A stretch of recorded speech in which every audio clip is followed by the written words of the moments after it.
কি কথা বলো? এসেই কথা? আচ্ছা, যাদের জন্য সেই দিন আমাকে অপমান করেছিলে তারা তোমার লাইভে আসে এখন?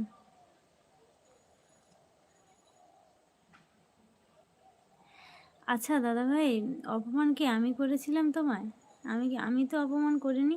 হ্যাঁ, একজন তোমাকে বলেছিল যে কি একটা বলেছিল, আমার ঠিক খেয়াল নেই, যদিও কে বলেছে সেটাও আমি জানি, আমার মনে আছে।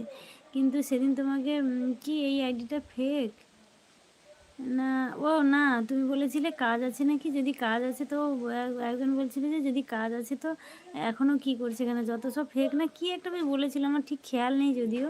সেই দিন থেকে তুমি আসোনি আমার লাইভে, সেটা আমার মনে আছে। কিন্তু সবাই যদি আমার লাইভে আসে আমি কি না বলবো দাদা ভাই? এটা আমার কাজ, তো আমি তো কাউকে না বলতে পারি না আসার জন্য। তুমি আসো না, কিন্তু তুমি না আসলে